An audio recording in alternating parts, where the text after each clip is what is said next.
जय हिंद दोस्तों। आप देखते होंगे कि अपने देश में जमीन का विवाद सबसे ज्यादा है। और विवाद का कारण क्या है कि खानदानी जमीन, जिसे पैतृक संपत्ति कहते हैं, भाइयों में जमीनों की लड़ाई, चाचाओं से जमीनों की लड़ाई, खानदानों में जमीनों की लड़ाई, पूर्वजों का जमीन के लिए लड़ाई, आपस में भाई बहनों के जमीन के लिए लड़ाई।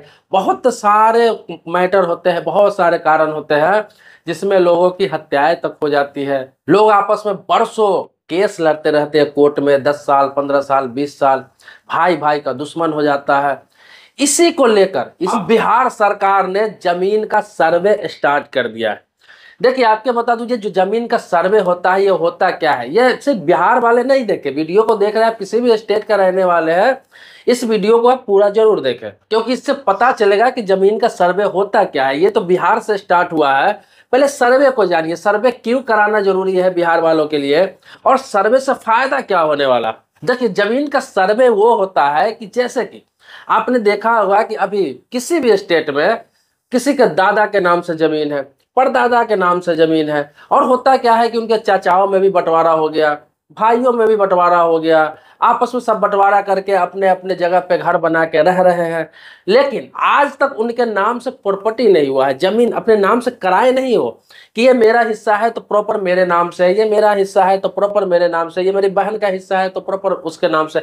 ऐसा किसी ने किया नहीं, जिसका जहां कब्जा है बना रहा है, क्योंकि पूर्वजों का जमीन है।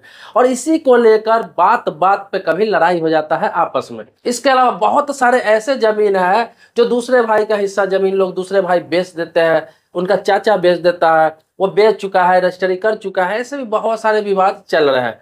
अब देखिए, सर्वे से फायदा क्या होगा। सर्वे से ये फायदा होगा कि अभी जिसके हिस्से में जितना जमीन है, अब प्रॉपर सही रूप से बंटवारा हो जाएगा। जैसे कि आपके दादा के नाम से जमीन है, अब सर्वे अधिकारी आएंगे आपका जमीन का सर्वे करके, और जिसका जितना जितना हिस्सेदारी होगा उतना उतना प्रॉपर आपके नाम से कर देंगे, क्योंकि आपके दादाजी है नहीं इस दुनिया में, तो आपके नाम से कर देंगे। इसके लिए आपको क्या करना है, कुछ नहीं करना है। ना अपने नाम से जमीन को रजिस्ट्री कराना है, ना ही अपने नाम से किसी प्रकार का कोई बैनामा करना है। आपको क्या करना है, एक वंशावली तैयार करना है। वंशावली तैयार करना है, जितने भी हिस्सेदार है आपके उस जमीन में, उसका वंशावली तैयार करना है। मतलब कि आपके दादा के नाम से जमीन है तो दादा के कितने बेटे हैं, फिर उसके कितने वंशज है, फिर उसके कितने वंशज है, ये वंशावली तैयार कराना है। और उसमें आपको ये करना है कि किसका कितना हिस्सा हुआ, किसका कितना हिस्सा हुआ, किसका किधर से कितना हिस्सा हुआ, ये आपको एक वंशावली तैयार कर लेना है। और उस वंशावली के आधार पर आपका सर्वे हो जाएगा, सभी का प्रॉपर अपने अपने नाम से जमीन कर दिया जाएगा, आपके दादा के नाम से हटाकर। तो उसे कहते हैं सर्वे। और यहाँ तक कि रजिस्टर 2, जिसे खतियान कहते हैं, वो खतियान भी आप लोगों के अलग अलग नामों से बन जाएगा।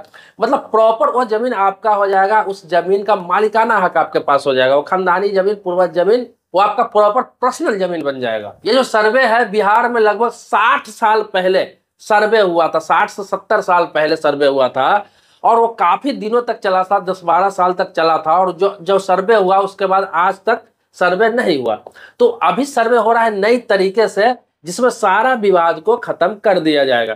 तो आप अगर दिल्ली में रहते हैं, मुंबई में रहते हैं, कोलकाता में रहते हैं, चेन्नई में रहते हैं, बेंगलुरु में रहते हैं, हैदराबाद में, कहीं भी रह के काम करते हैं बड़े शहरों में, तो आपको एक बार बिहार जाना पड़ेगा, अपने स्थान पर जाना पड़ेगा। अगर सर्वे स्टार्ट हुआ है तो ये 20 अगस्त से स्टार्ट हो चुका है, तो आपको जाना पड़ेगा। वहां पर जाके अपना विवाद जो है पहले आपस में बैठ कर सुलझाना पड़ेगा और सर्वे कराना पड़ेगा। अन्यथा होगा क्या कि आप नहीं रहेंगे तो हो सकता है आप 4 भाई है, 5 भाई है, 6 भाई है, 3 भाई है, उसमें से 1-2 बाहर रहता है, आप साफ वहां पे हाजिर नहीं होंगे, 10 साल, 8 साल, 5 साल से नहीं रह रहा है, तो आपके जो गांव में 2 भाई रहते हैं, 1 भाई रहते हैं, 3 भाई रहते हैं, जो वो क्या करेंगे कि आपस में बंटवारा दिखाकर और अपने नाम से वो सर्वे करा लेंगे। फिर बाकी प्रॉपर्टी, वो आपके प्रॉपर्टी भी उसके नाम से हो जाएगा, क्योंकि आप वहां पर हाजिर ही नहीं होंगे। तो एक बार आपको जाना पड़ेगा, फॉर्मेट भरना पड़ेगा, वहां पर वंशावली लगाना पड़ेगा, तभी जाकर आपका जमीन। अभी वंशावली बनवाएगा तो ये वंशावली कई प्रकार से बनता है। एक तो अपने पंचायत का मुखिया से भी बनवा सकते हैं, वो आपका वंशावली तैयार कर देगा अपने लेटर हेड पे। दूसरा क्या है कि आप कोर्ट से भी वंशावली बनवा सकते हैं एफिडेविट के द्वारा। तीसरा क्या है, अपना तहसील से भी वंशावली बनवा सकते हैं। तो ये वंशावली, सारा वंशावली इसमें मान्य होगा। वैसे वहां पे आपको ऐसा बता दिया जाएगा कि आपको कहां से वंशावली बनवाना है, लेकिन लगभग ये सारे वंशावली मान्य होंगे। और जिन लोगों का लिखित रूप से पहले से बंटवारा हो चुका है, आपस में बंटवारा कर चुके हैं, सभी के अलग अलग नाम रसीद कट रहा है, तो उनके लिए तो आसान हो जाएगा सर्वे के लिए, उन्हें कोई किसी प्रकार की दिक्कत नहीं होगी। तो अब आते हैं खेती की जमीन को। तो खेती का जमीन का भी सेम सिस्टम रहेगा। आपको बता दूं, जो 60-70 साल पहले सर्वे हुआ था बिहार में, उसमें हुआ क्या था कि उस समय प्रबंधन उतना बेहतर नहीं था, ऑनलाइन प्रक्रिया नहीं था, कोई वैसा बहुत ज्यादा साधन नहीं था। लोग मौखिक रूप से जो बोलते थे, मौखिक रूप से भी सर्वे कर दिया गया। तो बहुत सारे ऐसे लोग थे जो दूसरे दूसरे का जमीन अपने नाम से सर्वे करा लिए, बीघों के बीघों सर्वे करा लिए, एकड़ का एकड़ सर्वे करा लिए, और बाद में 10 साल 20 साल 25 साल बाद उनको सर्वे का पेपर दिखा के बता रहे ये जमीन तो मेरे नाम से है, खाली करो, और उस पर कब्जा कर लिए दबंगई रूप से। तो ऐसा बहुत सारा विवाद हुआ, आज तक केस चल रहा है। तो अब क्या है, डिजिटल जमाना है, ऑनलाइन जमाना है, ऐसा तो नहीं होगा कि किसी व्यक्ति का जमीन कोई अपने नाम से सर्वे करा सकता है। अगर करा भी लिया तो आपको मौका दिया जाएगा। इसमें लगभग 3 बार मौका दिया जाता है। एक बार तो अभी सर्वे होगा, अगर गलत तरीके से भी किसी दूसरे का जमीन कोई व्यक्ति अपने नाम से सर्वे करा भी लेता है तो होगा क्या कि आपको दोबारा आप उसको चैलेंज कर सकते हैं, अपने डॉक्यूमेंट्स के साथ चैलेंज कर सकते हैं, तो फिर उस पर कार्रवाई किया जाएगा। अगर उसके बाद भी अगर गलत सर्वे हो जाता है तो तीसरा ऑप्शन आपको दिया जाता है कि आप कोर्ट में उसको चैलेंज कर सकते हैं, सिविल कोर्ट में। तो इसके लिए भी 3 ऑप्शन दिया जाता है। 2 ऑप्शन आपको वहां दिया जाएगा, 1 ऑप्शन कोर्ट के लिए दिया जाएगा कि चैलेंज करके आप उसको सही साबित कर सकते हैं अगर किसी ने गलत किया आपके साथ। तो अब ऐसा बात नहीं है, अब हर चीज जब सर्वे होगा तो उसको ऑनलाइन डिजिटल डाला जाएगा। आप वहां पे देख सकते हैं कि ये जो सर्वे हुआ है गलत हुआ है या सही हुआ है, कहीं मेरा जमीन तो किसी और के नाम से तो सर्वे नहीं कर दिया गया, या फिर किसी और का जमीन मेरे नाम से तो सर्वे नहीं कर दिया गया।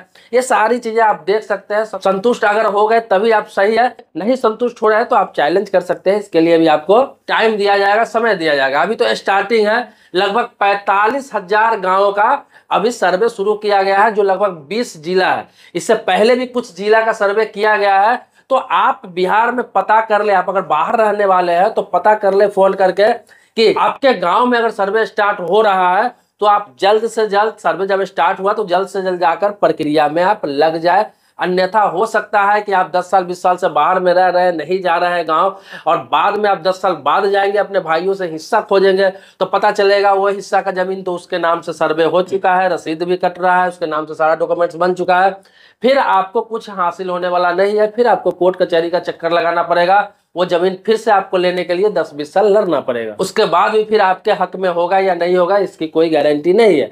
तो इसीलिए अभी सर्वे का समय है, जाकर सर्वे जरूर करा ले अगर बिहार के वासी आप लोग हैं तो। सर्वे से फायदा क्या होता है कि इसमें खतियान ही बना दिया जाता है, मतलब ऑन रिकॉर्ड, सारा ऑन रिकॉर्ड आपके नाम से वो प्रॉपर्टी हो जाएगा। अब ये इसलिए भी किया जा रहा है कि इतने सालों में न जाने कितने जमीन का सौदा हुआ, बिक्री हुआ, कितने लोगों ने कई बार खरीदा। होता क्या है, लोग रजिस्ट्री तो करा लेते हैं, दाखिल खारिज करा लेते हैं, तो क्या होता है मोटेशन करा लिए तो रजिस्टर 2 में भी नाम उसका आ जाता है। लेकिन खतियान जो रहता है, खतियान में उसी व्यक्ति का नाम रहता है जिसका 1960-62 में उसका प्रॉपर्टी था, तो उसी का नाम रहता है ऑन रिकॉर्ड। लेकिन सर्वे हो जाएगा तो अभी नए तरीके से जितने लोगों ने जमीन खरीदा है उसके नाम से वो जमीन हो जाएगा, उसके नाम से प्रॉपर रिकॉर्ड में जमीन हो जाएगा। आपकी जानकारी के लिए बता दूं कि ये सर्वे का जो मामला है ये हर स्टेट में होता है, लेकिन सभी का टाइम अलग होता है, डेट अलग होता है। ये राज्य सरकारें करवाती है अपने हिसाब से। तो ये बिहार में स्टार्ट हो चुका है।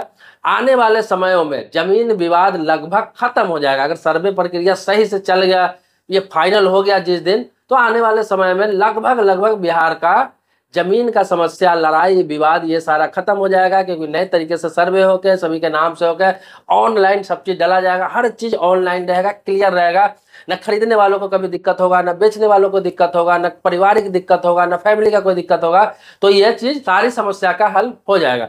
अब बताता हूँ, बहुत सारे ऐसा सवाल आता है लड़कियों के लिए, बेटियों के लिए, कि बेटियों का हिस्सा इसमें मिलेगा कि नहीं, बेटिया का नाम से जो प्रॉपर्टी हिस्सा नहीं मिला है तो मेरे नाम से भी सर्वे करा सकते हैं कि नहीं। तो आपको बता देते हैं कि कोई भी किसी की बहन है, बेटी है, अगर उसका पैतृक संपत्ति में हिस्सेदारी है, आपने नहीं लिया, आपने उसमें से नहीं लिया, अपने भाइयों को दे दिया, लेकिन अगर चाहते हैं कि अब इस सर्वे के समय में एक्शन लूं, चैलेंज करूं, मैं जाकर वहां बोलूं कि मेरी भी हिस्सेदारी है, मेरे नाम से भी मेरे हिस्से का सर्वे होना चाहिए, तो फिर आपका भी हो जाएगा। वो प्रॉपर उतना जमीन जो हिस्सा में आपका आता है वो आपके नाम से सर्वे में ही हो जाएगा। अगर आप एक्शन लीजिएगा मान लिया जाए कि वो सर्वे आपका भाई लोग अपने नाम पे करा रहा है, आपको नहीं बता रहा है, आपको छांट रहा है, आपको लेने का मन है, तो होगा वहां पर क्या कि आप एक्शन लेंगे तो वहां पर वो रुक जाएगा। जब तक कि आपके नाम से सर्वे नहीं होगा, आपका हिस्सा क्लियर नहीं होगा, तब तक कि उस प्रॉपर्टी का सर्वे नहीं किया जाएगा। तो ऐसी बात है। लेकिन आप स्वेच्छा से लिखित रूप से अगर दे देती है कि मुझे अपने भाइयों के जमीन में, प्रॉपर्टी में किसी प्रकार की हिस्सेदारी नहीं चाहिए, वंशावली में भी दे देती है सब चीज, तो फिर आपका वहां से कोई दिक्कत नहीं है, भाइयों के नाम से वो प्रॉपर्टी सर्वे हो जाएगा। ये इसलिए बताना जरूरी समझा मैं कि बहुत सारे महिलाएं कमेंट बॉक्स में लिखती है कि आप महिलाओं की बात नहीं करते, प्रॉपर्टी की बात करते हैं तो महिलाओं की हिस्सेदारी की बात नहीं करते, बेटियों की हिस्सेदारी की बात नहीं करते, सिर्फ भाइयों के, चचाओं की बात करते हैं। मैं आपको बता दूं, मैं वंशज की बात करता हूं, चाहे उसमें बेटा हो चाहे बेटी हो, जिसका जो हक, आपको तो पता है कि हिंदू उत्तराधिकार संशोधन अधिनियम 2005 के अनुसार अब लड़कियों को भी, चाहे वो बहन हो बेटी हो, पैतृक संपत्ति में बराबर की हिस्सेदारी है, बराबर की। जितना पुरुषों की हिस्सेदारी है उतना महिलाओं की हिस्सेदारी है, भाइयों की जितना भाई का हिस्सेदारी है उतना बहन की हिस्सेदारी है, तो बराबर की हिस्सेदारी है। इसी प्रकार से जो मुस्लिम लोग कहता है, तो मुस्लिम लोगों में भी बहनों का उसी प्रकार से हिस्सेदारी है कि जितना भाइयों को हिस्सेदारी है उससे आधा बहनों की हिस्सेदारी है। उसमें है कि सिस्टम अलग है।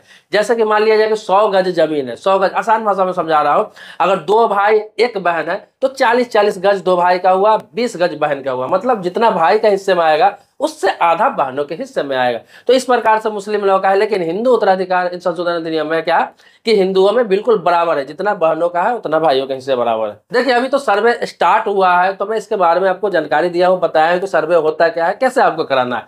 इससे संबंधित बहुत सारी जानकारी है जो बहुत लोग नहीं जानते हैं। तो वीडियो बहुत लंबी होती जा रही है, मैं बोरिंग नहीं करना चाहता आपको।